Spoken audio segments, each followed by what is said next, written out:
Hello spooky people and welcome to the first episode of In the Maw of Thanatos, where I'll be talking about all types of horror media, new and old, because that's what I do.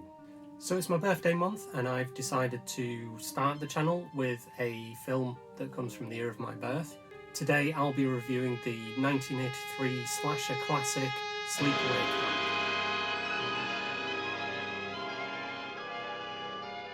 A film that I have never actually seen. Somehow. During the height of the 80s slasher craze, with the legends of Freddy, Michael and Jason riding high, hacking their way through teenagers in what was arguably their best years, before things got weird. Released in 1983 as Nightmare Vacation in my home country, Sleepaway Camp was made for an estimated $350,000 and it made $11 million at the box office. Written, directed and produced by Robert Hiltzik. Unfortunately, the only films on his filmography are Sleepaway Camp movies, so sadly I can't look at anything else he's done to see if he is just a camp killer sort of director and writer. The movie sought to carve out its own path in the shadow of Friday the 13th, which it obviously was compared to at the time quite heavily, if only in part due to its setting and counsellor killings. And it succeeded, maybe not to the levels of Jason, but it differentiated itself enough to become a cult classic. Personally, prior to my viewing, I wasn't all that interested in watching a Friday the 13th clone, which is how the movie was portrayed to me. Don't get me wrong, I love cheesy, low-budget, coattail riding films. However, the ones based on slasher movies tend to be more generic, formulaic and unoriginal, more so than other subgenres. But oh, was I wrong. The film stars Felissa Rose, whose filmography I will no doubt be becoming very familiar with over the course of making these videos. She plays Angela, a quiet and peculiar girl who falls afoul of the bullying of her fellow campers and counsellors. But don't worry, they get theirs. But at the hands of whom is the big question of the film. She lives with Ricky and his very bizarre mother, following the death of her father and sibling some 8 years prior. They get sent to camp for the summer, and there are hints that things aren't entirely alright. Now, this is a difficult film to talk about story details without letting spoilers slip. Those who've seen it know exactly what I mean. Much like Society, I think that this film is best enjoyed without prior knowledge of the twist. It's far more impactful and comes out of left field. However, like all good twists, the clues are there for those who are paying attention. I mean, they aren't exactly subtle hints, but they are easy to write off. And now, a word from our sponsor.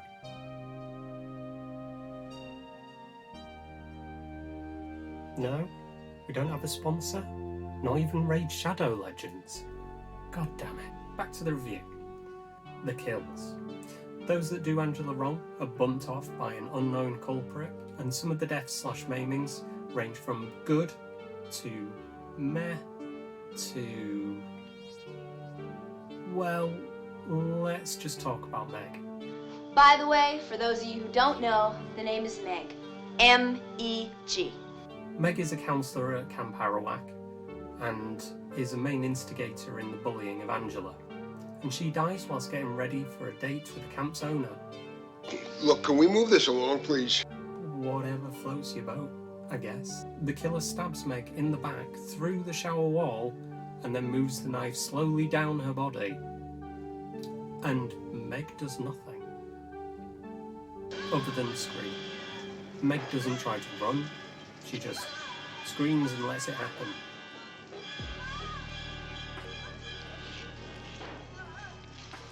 But I'll forgive it for such a weirdly nonsensical kill, if only for showing an environmentally conscious killer who switches off the water for the shower after finishing dispatching Meg. A shot of Judy's dead body was cut for being too grisly by the MPAA. A shame, as her death at a set of curlers would have been interesting to see.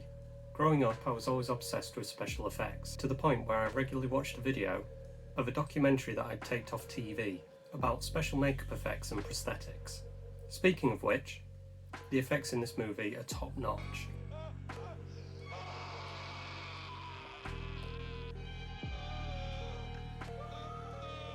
Created by William Billowit, sorry if I butchered that.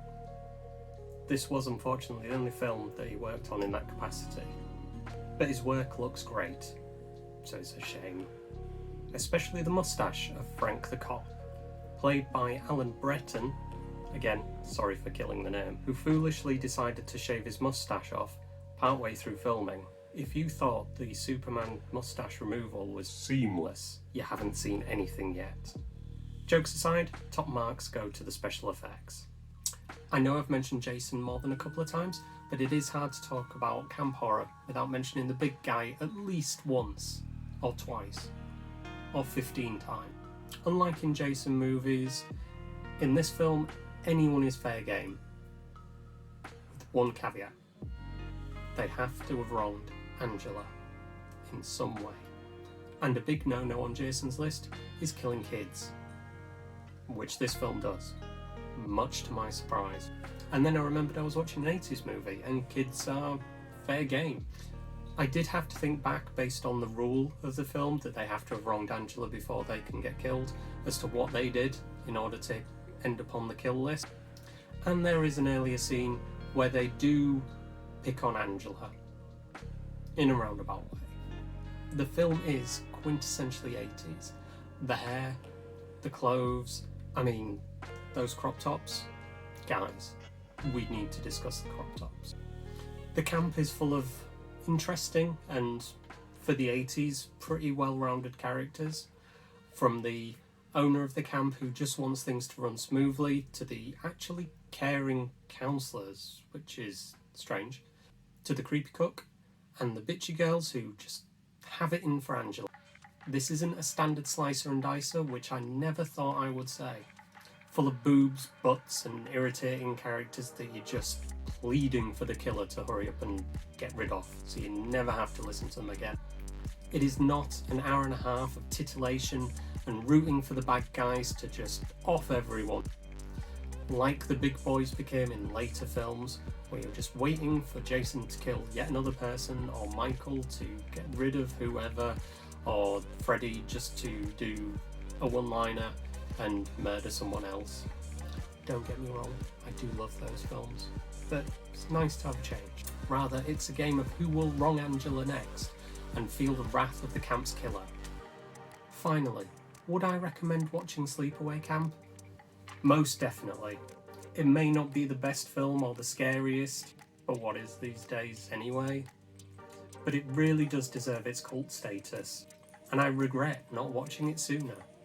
The film feels like people actually cared and had fun doing something that they loved. Now, I don't have a sign out, so this is completely off the cuff. Do all the usual YouTube things, like, subscribe, comment if you so wish. Hopefully, I'll see you again soon.